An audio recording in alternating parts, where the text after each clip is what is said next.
Okay, here's my challenge for you. Okay. The sermon is somewhere in all this. Somewhere. How would you say this to a 6-year-old?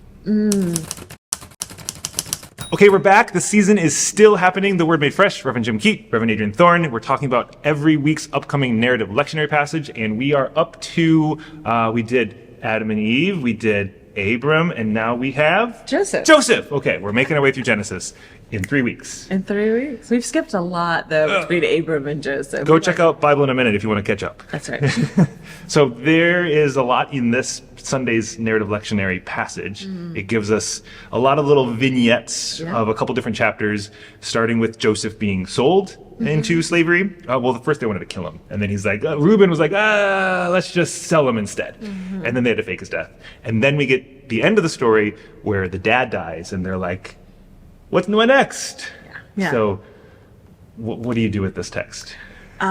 So Joseph is such an extraordinary text. I didn't realize this until I started doing some studying. It is the longest narrative in the Bible. In the Bible, not just in Exodus? It is 25% of the book. Wow. And so for us to try to do Joseph's story in one Sunday is a little insane. That's interesting because when you think of the book of Genesis, you probably don't think of Joseph.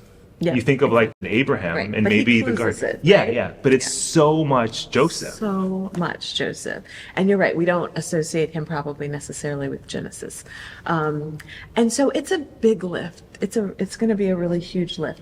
And you really can't sum it up in a Sunday. Yeah. So I'm just trying to think about how to enter in. Of course, I think where I want to focus is that really beautiful quote at the end where he says, the thing you meant for evil, God has meant for good. And we're in this whole theme of imagination at Riverside. And so I think my title is something like Imagine No Harm. We meet Joseph, he's a teenager, 17 years old, braggadocious, kind of a jerk. Gets the fancy coat, favorite kid. The coat. They say the coat with the long sleeves. It gets translated in a whole lot of different ways. And then he ends up as this person, maybe in their 30s, choosing to not do to his brothers what some of us may think would be justified. Yeah. And there's something really beautiful in that as we're thinking about the church and the world. Can we imagine a place where things have been done to us that have hurt us or upset us and we don't cause harm? That's where I thought I was going until I read this really amazing article that talked about how Joseph doesn't get mentioned in the lineage. Interesting, because his Ephraim and Manasseh, we lose Joseph. We get the God of Abraham, Isaac, Jacob. and Jacob. And then the tribes of Jacob, Israel, Joseph's not really there. And the commentator suggested something that just totally ruined everything that I was putting together, but it's so amazing. So, Jim, they said Joseph essentially gets sold into slavery, but then snuggles up with Empire. And what he does in order to feed his people, and not just his people, but the world, what was the known world at the time, is that he collaborates with Empire and is playing a role in his own people's enslavement. And I was like, oh my God, that just totally ruined everything that I thought about Joseph. So now I don't know what I'm going to preach y'all. Oh, well, I mean, there's definitely a lot of reversals going on because you have Joseph, the favorite kid, who then becomes the unmentioned kid for the rest of the book. Yes. And you have, Joseph, the savior, becoming Joseph, the one who brought them to the place where they would become slaves, which we can, get historical critical. Did that actually happen? There's a whole thing there too, but we'll save that for something else. Right. But within the narrative itself, we can just see these reversals happening and these tensions happening. Okay, good luck. And then the other reversal, I know, good luck. Another reversal, this commentator talks about what he does with the land. So in exchange for this food and bringing people out of famine, the land actually gets consolidated with Pharaoh.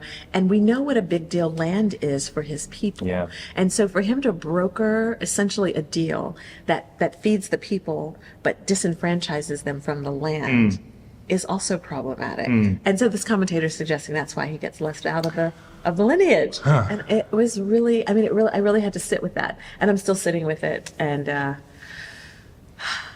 So I take might your, just take your pick, preachers. Right.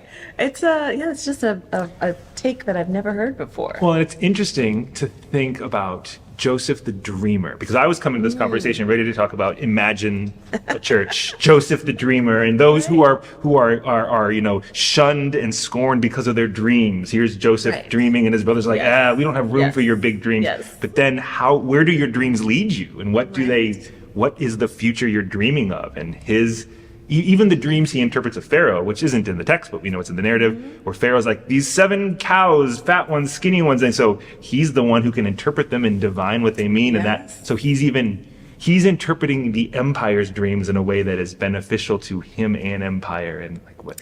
And that's the piece that I never saw before. Yeah. And even the dreams he interprets for himself are about himself. You will bow down to me. And so there's a suggestion of some ego there, and maybe not the sort of benevolent, beneficent character that maybe was given to us in our Sunday school classes. And so I'm wrestling with that and trying to figure out, so what is the thing we're trying to imagine out of that story? And I think it is maybe not where we could land with this story, which is that all things work together for good, or God makes a way. I think that's not the right interpretation. I think that God is able to work through complicated, problematic, even perhaps betraying characters to do what God intends to do. And we know that these characters aren't black and white. They are complicated and three-dimensional, as we are. And I think maybe the imagination is what, as you often will say, what will God do in us, through us, around us, and despite us? And I think there's some of that despite Joseph. What is God still able to accomplish? Yeah. No matter whose dreams are being interpreted or what agendas are at, can we have hope in a God that is still at work, regardless of all that? Still at work, yeah. And Catherine Schifferdecker over at, Luther Seminary, talked about visiting the Martin Luther King Museum at the Lorraine Motel.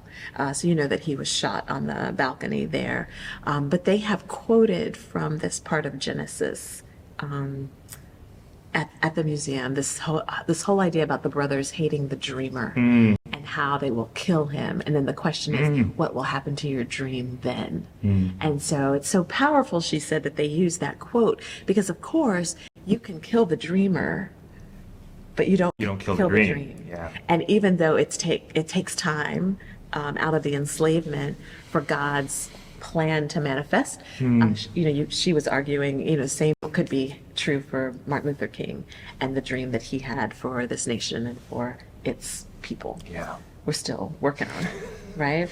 I mean, in this very building, there's a certain speech that I think still echoes not only here, but perhaps everywhere. Even if the dreamer dies, the dream still is. The dream among still us. lives. The dream still lives. For good and for evil, perhaps, because the dreams of the pharaohs might still live, and the dreams of the, That is really interesting. And it kind of spins us even into this upcoming presidential election. Where people say, there's certain ideas that even if a particular person doesn't make it back to the White House, those ideas have been unleashed. There have been 2 assassination attempts on a certain presidential candidate. Yes. Would that stop his ideology? Will not stop the dream, the ideology. It's unleashed and it's out there. But I think, to bring it back to our theme of imagine a church and imagine the impossible, I think even in the midst of political violence, which is not okay, assassination attempts on anyone, which are not okay, can we imagine still this world that God has promised to Abram and to Abram's offspring, that things will be whole and healed, that there will be enough food for those who live in famine, that there will be housing for those who find themselves. I mean, that is our dream. It's certainly what we're working for every minute of every day, I think, here at the Riverside Church. And not just us, but Christian churches and mosques and synagogues and folks of no faith around the world are working because they believe that this dream is possible. Okay, here's my challenge for you. Okay. The sermon is somewhere in all this. So where? How would you say this to a 6-year-old? And they're right here. This story about Joseph? I would, particularly if it were a 6-year-old that had siblings, I would want to ask them about the times when they don't get along with their siblings. And then I would want to remind them that those moments can be worked out, because I think what's underneath it all, at least this is my experience with my siblings, is that no matter how bad it gets at the end of the day, I believe that family is family, and we find a way. We find a way back to one another. Whew, okay, that'll preach right there. Yeah. we all got an inner 6-year-old in us somewhere. Yeah. Unless you're 5, then you don't. But, Right. Anyway, they're probably not watching this video. Yeah. Okay, so if you want to hear where this sermon lands, you should just join us on Sunday, because I'm a little more intrigued now, and you got a few days to polish it off. Yes. And join us on Sunday, 10:30 is when things kind of get started. In the Nave online, trcnyc.org. You can find out more. There's a whole lot happening. We'd love to have you join us in the room, on the Zoom, whatever works best for you. And then we'll be back with this again every week. The Word Made Fresh. We'll see you on the next one.